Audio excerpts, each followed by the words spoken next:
A ver, vamos a tratar de explicarlo bien. Hoy Estados Unidos, para pagar su deuda, parece que se ve obligado a utilizar lo que han llamado medidas extraordinarias. Hemos convocado a Tino Díaz, que además de ser economista fue asesor de la Reserva Federal, así que conoce muy bien el tema. Muchísimas gracias por estar aquí con nosotros. Un gran placer. A ver, expliquemos primero la situación que se está viviendo. Sí. ¿Qué es lo que sucede hoy?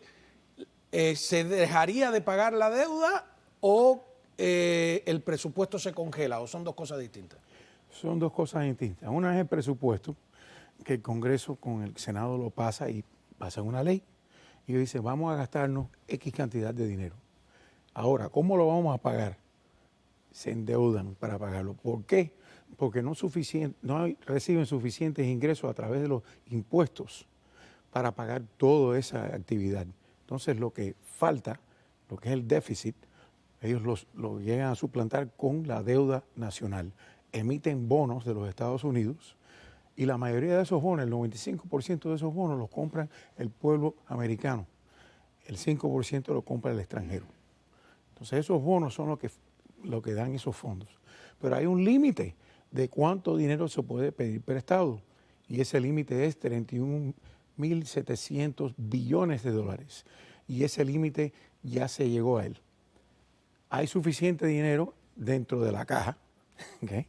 Hay suficiente dentro de los bolsillos para poder hacer una serie de maniobras, esas cosas que son extraordinarias. Fue la que Janet Yellen fue la que dijo extraordinaria. En vez de estar gastando dinero en ciertas cosas o fondear una serie de servicios, no servicios efectivos, sino gastos que se hacen para el futuro, esos gastos se paran de hacer y se utiliza ese dinero para seguir operando al gobierno, lo cual esos fondos se espera que duren hasta junio, que da tiempo desde hoy en día hasta junio que el Congreso y la Cámara de Representantes... permiso para endeudarse más. Exacto. Que eso es lo que, cuando se habla del techo de la deuda, permiso para endeudarse más. Los Estados Unidos. Los Estados Unidos, el gobierno norteamericano, porque los gobiernos estatales y locales técnicamente tienen prohibido pedir prestado para balancear sus presupuestos, pero yo creo que le dan la vuelta a eso, ¿no? Le dan su vuelta de vez en cuando, pero a través de otros programas. ¿Vende bonos también? Sí, emiten bonos para invertir en proyectos específicos que tienen un rendimiento, una garantía. De burlar la prohibición de endeudarse, ¿no? Sí, exactamente. Por ejemplo, la línea esa express que hay en la 95 está endeudadísima, por eso no las pueden quitar. De acuerdo. Necesitan recaudar fondos de esos aranceles para ellos poder pagar por ese gasto. Y fueron dedicados para eso específicamente, ¿no? Ahora, lo que ha dicho la vocera de la Casa Blanca sí. es que el Congreso tiene que aprobar que se aumente el techo de la deuda, permiso para endeudarse más, sin poner condiciones, fue lo que dijo. Porque el Congreso dice, si tú quieres que yo te dé ese permiso, ahora que tengo mayoría, tú tienes que reducir gastos. ¿Es eso? Exacto. La izquierda fue la que aprobó todos estos gastos. Estaban en control de eso y ellos dijeron, vamos a gastarnos X cantidad de dinero, sin tener en consideración cuánto dinero era necesario pedir prestado porque no tienen suficientes ingresos a través de los impuestos. Entonces ellos pasaron eso. Dice, ya lo pasamos. Ahora usted tiene que pagar por eso. Y ahora vienen los republicanos y dicen, no, espérate. Ustedes han pasado una serie de gastos que no estamos de acuerdo con ellos. Lo hicieron porque estaban en poder. Pero ahora que estamos tomando la Cámara, pues queremos reducir eso, queremos negociar eso. Y ahí va el teje-meneje que va a venir desde ahora hasta junio.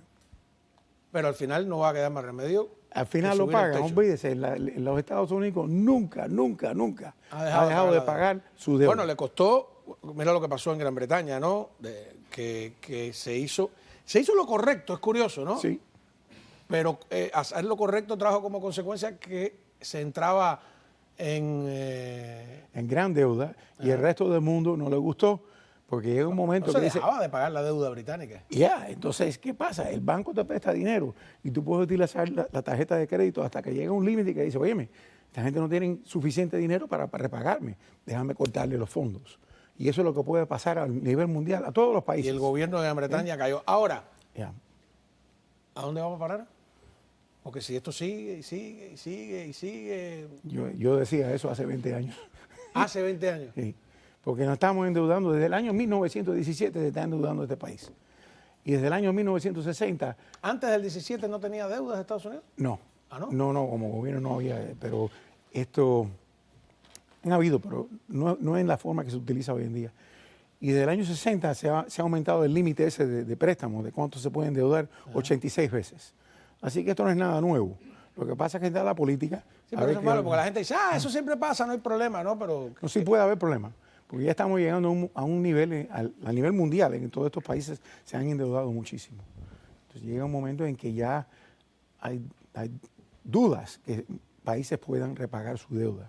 Y entonces ahí estamos llegando a límites, a momentos en que va a haber límites. Posiblemente yo no lo vea durante mi vida, yo tengo 70 años, ¿cuántos años más, no? Pero llega un momento en que eso no puede endeudarse más. Porque el problema es la capacidad. ¿Tiene derecho el Congreso republicano a ponerle condiciones a ese aumento del techo de la deuda? Sí, pero tiene que estar de acuerdo el Senado. Sí, porque También. si el Senado no lo aprueba. Ya, exacto. Entonces, y tiene que aprobar. Entonces, esos dos partidos están negociando. Ninguno de los dos va a permitir que la deuda de los Estados Unidos no se pague. Ni tampoco van a permitir que las personas que están jubiladas, Seguro Social, Medicare, Medicaid, no se pague. Nada de eso va a ser. Pero va a tener sus negociaciones. Y vamos a ver qué partido gana, porque esto es un juego político, para ver quién sale luciendo mejor. Y eso, hay que ver cómo se juega eso en los próximos 6 meses. Bueno, pero también hay una responsabilidad, no solo saber quién luce mejor, sino de mirar a futuro. De acuerdo, pero si es mirar al futuro, entonces tú ves estos últimos 2 años, cuánto se ha gastado sin mirar. Y eso que frenaron, porque querían pasar otro gasto de 5,000 billones de dólares más. Los primeros 5,000 billones dispararon esta inflación se aprobó y querían hacer el menos dañino, pero de todas maneras, si querían hacer 5,000 billones más federal. Ya, yo le he asesorado, lo he asesorado a ellos. Usted, o sea, cuando usted asesoraba a la Reserva Federal, ¿qué le preguntaba? ¿A mí? Sí. Ellos estaban preocupados del efecto de los reglamentos, lo que estaban haciendo dentro de la Reserva, lo que querían proponer, cómo afectaba al pueblo, cómo iba a reaccionar. ¿Cuáles son los efectos? Como yo conozco Es una pregunta política más que económica, ¿no? No, al contrario. ¿Sí? Porque todas esas... Mira, el Banco de las Reservas básicamente está haciendo cirugía del cerebro con un martillo. Es una situación sumamente complicada, pero las herramientas son muy brutas. Tiene 2 misiones, ¿no? Sí. Una, impedir la inflación. Es decir, mantener los precios estables. Ajá. Y la segunda es empleo completo para la población. La segunda fue añadida en los años 73 o algo así. Pero la primera, la más básica, era mantener el balance ese de cuánto dinero es necesario.